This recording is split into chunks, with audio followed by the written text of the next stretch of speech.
નમસ્તે વિદ્યાર્થી મિત્રો, હું વાંચાનીથી મારી યુટ્યુબ ચેનલ નિધિ સ્ટડી પોઈન્ટમાં આપ સર્વે વિદ્યાર્થી મિત્રોનું ફરી એક વખત હાર્દિક સ્વાગત કરું છું। આજે આપણે જોવું છે ધોરણ 6 વિષય વિજ્ઞાન, જેમાં આપણે જોઈતા હતા સ્વાધ્યાય પોથી સોલ્યુશન। આજે આપણે જોવું છે પાઠ 2 સજીવ સૃષ્ટિમાં વિવિધતા, જેમાં પેજ નંબર 12 અને 13નું આપણે સોલ્યુશન જોવું છે। તો આપણે અગાઉના લેક્ચરમાં 1 થી 4 પ્રશ્નોનું સોલ્યુશન જોયું હતું, જેમાં છેલ્લા ખરા ખોટા પ્રશ્ન નંબર 4માં ખરા ખોટાના 2 વિધાન બાકી હતા, જે પેજ નંબર 12 ઉપર હતા। 10 અને 11 ઉપરની બધી વિગત આપણે લઈ લીધેલી હતી। તો જો ખરા ખોટામાં આપણને આપેલું છે 7મું વિધાન પ્રશ્ન નંબર 4નું, લીલોતરી બાબતમાં સૂપ એ છોડ અને વૃક્ષની વચ્ચેની કક્ષાની વનસ્પતિ છે। તો વાત આપણી સાચી છે, એટલે કે આપણું વિધાન સાચું છે। સૂપ છે એ કેવું છે, છોડ કરતાં ઊંચું અને વૃક્ષ કરતાં કેવું છે, નીચું છે। ત્યારબાદ આપણે જોઈએ ઘોરાડની વસ્તી ઘણી ઘટી ગઈ છે, તેને અટકાવવા આરક્ષિત પ્રદેશો જાહેર કરવામાં આવ્યા છે। આ વિધાન પણ કેવું છે, સાચું છે। ઘોરાડ છે એની અત્યારે વસ્તી ઓછી થતી ગઈ છે, એને અટકાવવા માટે શું, તો કે આરક્ષિત પ્રદેશો છે એ જાહેર કરવામાં આવેલા છે। ત્યારબાદ આપણે સ્ટાર્ટ કરીએ પ્રશ્ન નંબર 5। પ્રશ્ન 5માં આપણને શું આપેલું છે, તો કે નીચેના પ્રશ્નોના એક વાક્યમાં ઉત્તર લખો। અને જ્યારે આપણને પરીક્ષામાં આ પ્રશ્ન પૂછે તો આપણને કેટલા માર્કમાં પૂછે, તો કે પ્રત્યેક પ્રશ્નનો 1 માર્ક હોય છે। તો જો સૌથી પહેલો પ્રશ્ન છે છોડનું પ્રકાંડ કેવું હોય છે, તો છોડનું પ્રકાંડ કેવું હશે, એના જવાબમાં આપણે લખીએ છોડનું પ્રકાંડ છે લીલું, પાતળું, કોમળું અને કેવું હશે, ટૂંકું હોય છે। ત્યારબાદ જોઈએ પ્રશ્ન 2, સૂપનું પ્રકાંડ કેવું હોય છે, તો કે સૂપનું પ્રકાંડ છે ઘણું મજબૂત, કાષ્ઠીય એટલે કે થોડુંક જાડું અને કથ્થાઈ રંગનું હોય છે, પણ તે બહુ જાડું હોતું નથી। જો કેવું થોડું ઘણું જાડું હશે, પણ વૃક્ષ જેટલું જાડું હશે નહીં।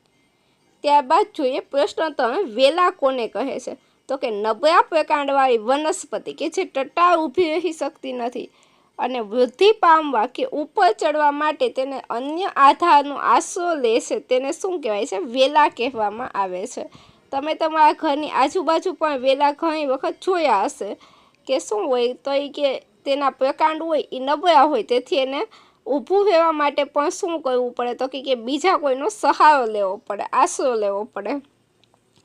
ત્યારબાદ જોઈએ ચોથો પ્રશ્ન, કયા પ્રકારના મૂળ ધરાવતી વનસ્પતિને સહેલાઈથી ઉખેડી શકાતી નથી, તો કે સોટી મૂળ ધરાવતી વનસ્પતિના મૂળ ક્યાં હોય, જમીનમાં ઊંડે સુધી ખૂંપેલા હોય, તેથી તેને સહેલાઈથી ઉખેડી શકાતા નથી।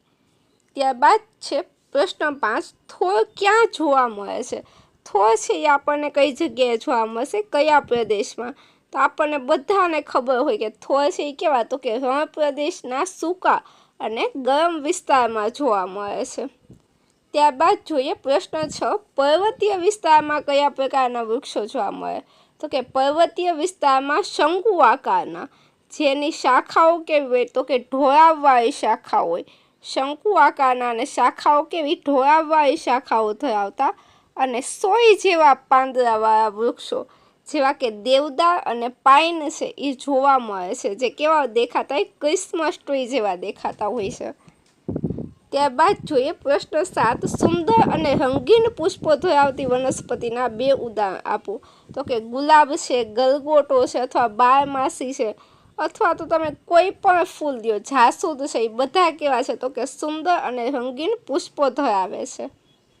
ત્યારબાદ જોઈએ પ્રશ્ન 8, બીજમાં 2 બીજપત્ર હોય તેવી વનસ્પતિના નામ, તો કે મગ છે અને ચણા છે। આ સિવાય તમે ગમે તે કઠોળ લ્યો, વટાણા લઈ શકો છો અથવા તો તમે ચણા લઈ શકો છો, આ બધી કેવી છે, કોઈ પણ કઠોળ હોય, દ્વિદળી વનસ્પતિ હોય, હંમેશા કેવા 2 બીજપત્ર ધરાવતી હોય છે। નીચેનામાંથી કયા ભૂમિ નિવાસ સ્થાન છે, જો તમને આપેલું છે કે કયા ભૂમિ નિવાસ સ્થાન છે, એમાં ઘાસના મેદાન છે, તળાવ છે, મહાસાગર છે, રણ છે, આ બધાથી કયા ભૂમિ નિવાસ સ્થાન છે, તો કે ભૂમિ નિવાસ સ્થાન એટલે શું, તો કે જમીન પર હોય, અને જમીન પર હોય એવા કેવા છે, તો કે ઘાસના મેદાન અને રણ છે એ કેવા છે, ભૂમિ નિવાસ સ્થાન છે અથવા તો ભૂ નિવાસ સ્થાન છે। ત્યારબાદ જોઈએ પ્રશ્ન 10, જૂથ બનાવવાની અગત્યતા શી છે? જૂથ શા માટે બનાવવા જોઈએ? તો કે જુદા જુદા સજીવો કે પદાર્થના અભ્યાસને સરળ અને પદ્ધતિસર બનાવવા માટે તેમજ તેમના ગુણધર્મોની સમાનતા અસમાનતા ઝડપથી સમજવા માટે શું કરવું જોઈએ? જૂથ બનાવવું જોઈએ. ત્યારબાદ જોઈએ પ્રશ્ન નંબર 6, વ્યાખ્યા આપો. પ્રત્યેકનો એક ગુણ. વ્યાખ્યામાં પણ શું હોય છે? તો કે તમને કોઈ પણ એક વ્યાખ્યા પૂછે અને એના કેટલા માર્ક હોય છે? 1 માર્ક હોય છે જ્યારે પરીક્ષામાં પૂછાય ત્યારે. તો આપણી પહેલી વ્યાખ્યા છે જૈવ વિવિધતા, જેને શું કહેવાય છે? બાયોડાયવર્સિટી. તો જૈવ વિવિધતાની વ્યાખ્યા આપણે લખીએ. જ્યારે પણ વ્યાખ્યા આપણે લખીએ તો વ્યાખ્યા કેવી? આપણે શબ્દસહ યાદ રાખવાની હોય છે. મીન્સ કે જેવું તમે જો કોઈ પણ શબ્દ તમે તમારો ઘરનો એમાં ઉમેરી શકતા નથી. જેવી વ્યાખ્યાના શબ્દ હોય એવા જ આપણે લખવા પડે છે. તો જોઈએ આપણે પહેલી વ્યાખ્યા, જૈવ વિવિધતા. કોઈ ચોક્કસ પ્રદેશમાં વિવિધ પ્રકારની વનસ્પતિ અને પ્રાણીઓ જોવા મળે છે તેને તે પ્રદેશની જૈવ વિવિધતા કહે છે. ત્યારબાદ જોઈએ નિવાસસ્થાન. વનસ્પતિ અને પ્રાણી જે કુદરતી જગ્યાએ કે વિસ્તારમાં રહે છે તે સ્થળને તેનું શું કહેવાય છે? નિવાસસ્થાન કહે છે. ત્યારબાદ જોઈએ ઉભયજીવી. ઉભયજીવી શું છે? તો કે જે પ્રાણી જમીન અને તેમજ પાણીમાં એમ બંને જગ્યાએ રહી શકે તેને આપણે શું કહીએ છીએ? ઉભયજીવી પ્રાણી કહીએ છીએ. દાખલા તરીકે દેડકો છે એ કેવો છે? ઉભયજીવી છે. ત્યારબાદ જોઈએ અનુકૂલન. સજીવોમાં એવા વિશિષ્ટ લક્ષણો કે જે તેમને તેમના ચોક્કસ પ્રદેશમાં એટલે કે નિવાસસ્થાનમાં લાંબા સમય સુધી ટકી રહેવા અને જીવવા માટે સક્ષમ બનાવે છે તેને શું કહેવાય છે? અનુકૂલન કહે છે. ત્યારબાદ જોઈએ પ્રશ્ન 7, સૃપ એટલે શું? જો આપણને પ્રશ્ન 7માં શું આપેલું છે? નીચેના પ્રશ્નોના ટૂંકમાં ઉત્તર લખો અને પ્રત્યેકના 2 ગુણ. એટલે કે એક પ્રશ્ન તમને પરીક્ષામાં પૂછે તો તમારે કેટલું લખવાનું? તો કે 3 થી 4 લાઈન જેટલું લખવાનું અને એક પ્રશ્નના કેટલા હોય છે? 2 માર્ક હોય છે. તો આપણું લખાણ પણ કેટલું હોવું જોઈએ? 2 માર્ક જેટલું હોવું જોઈએ. હવે આપણે સ્ટાર્ટ કરીએ. પ્રશ્ન પહેલો, સૃપ એટલે શું? તેના 6 ઉદાહરણ આપો. જો આપણને પ્રશ્ન વિસ્તારથી પૂછ્યો છે તો પહેલાં તો આપણે સૃપની વ્યાખ્યા લખશું કે સૃપ કોને કહેવાય? તો કે કથ્થાઈ રંગનું, મજબૂત પણ જાડું ન હોય તેવું પ્રકાંડ ધરાવતી અને જમીનની નજીકથી જ શાખાઓ ફૂટતી હોય તેવી વનસ્પતિને શું કહેવાય છે? સૃપ કહેવાય છે. અને સૃપના તમને ઉદાહરણ પૂછેલા છે કેટલા? 6 ઉદાહરણ.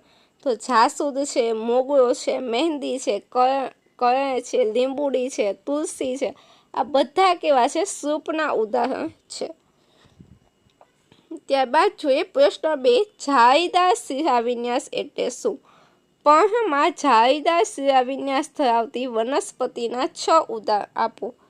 તો સૌથી પહેલાં આપણે વ્યાખ્યાની લખવી પડે કે પર્ણમાં મધ્ય શિરાની બંને બાજુએ શિરાઓની ગોઠવણી કેવી? તો કે જાળી જેવી હોય અથવા તો જાળીદાર તરા હોય તો જોવા મળે તો તેને કેવી? તો કે જાળીદાર શિરાવિન્યાસ કહેવાય છે. અને એના 6 ઉદાહરણ કયા છે? તો કે ચણા છે, તુવેર છે, મગ છે, વાલ છે, વડ છે અને પીપળો છે. આ બધામાં કેવો હશે? જાળીદાર શિરાવિન્યાસ જોવા મળશે. ત્યારબાદ જોઈએ પ્રશ્ન 3, સમાંતર શિરાવિન્યાસ એટલે શું? પર્ણમાં સમાંતર શિરાવિન્યાસ ધરાવતી વનસ્પતિના 6 ઉદાહરણ આપો. હવે જો એમાં પણ બધામાં આપણે પહેલાં વ્યાખ્યા લખશું, ત્યારબાદ એના ઉદાહરણ લખશું. વ્યાખ્યાનો 1 માર્ક, 1 માર્ક તમને ઉદાહરણનો મળશે. તો જોઈએ પર્ણમાં શિરાઓ એકબીજાને સમાંતર ગોઠવાયેલી હોય તો આ પ્રકારની તરાહને શું કહેવાય છે? સમાંતર શિરાવિન્યાસ કહે છે. ઘાસ છે, કેળ છે, શેરડી છે, વાંસ છે, ઘઉં છે અને મકાઈ છે. આ બધામાં કેવો? સમાંતર શિરાવિન્યાસ જોવા મળે છે. ત્યારબાદ જોઈએ પ્રશ્ન 4, સોટી મૂળ એટલે શું? સોટી મૂળ ધરાવતી વનસ્પતિના 6 ઉદાહરણ આપો. તો વ્યાખ્યા આપણને કહે છે જે વનસ્પતિમાં એક મુખ્ય એટલે કે જાડું મૂળ હોય અને તેમાંથી આજુબાજુ નાના પાતળા ઉપમૂળ ઉદ્ભવતા હોય તો તેવા મુખ્ય મૂળને શું કહેવાય છે? સોટી મૂળ કહેવાય છે. મગ, ચણા, તુવેર, આંબો, લીમડો અને રાયડો આ બધામાં કેવા હોય છે? સોટી મૂળ હોય છે. ત્યારબાદ જોઈએ તંતુમય મૂળ એટલે શું? તંતુમય મૂળ ધરાવતી વનસ્પતિના 6 ઉદાહરણ આપો. તો એમાં પણ આપણે લખીએ જે વનસ્પતિમાં મુખ્ય મૂળ હોતું નથી પરંતુ પ્રકાંડના આધાર ભાગમાંથી એક સરખા પાતળા અને તાતણા જેવા અસંખ્ય નાના મૂળ ઉદ્ભવે છે તેને આપણે શું કહીએ છીએ? તંતુમય મૂળ કહીએ છીએ. ઉદાહરણ તરીકે ઘાસ છે, મકાઈ છે, ઘઉં છે, ડાંગર છે, શેરડી છે અને ડુંગળી છે. આ બધામાં કેવા જોવા મળશે? તંતુમય મૂળ આપણને જોવા મળશે. ચલો આજનું લેક્ચર અહીં સુધી રાખીએ. ફરી મળીશું આવતા લેક્ચરમાં આગળના પેજના સોલ્યુશન સાથે. ત્યાં સુધી મને રજા આપો. Thank you so much.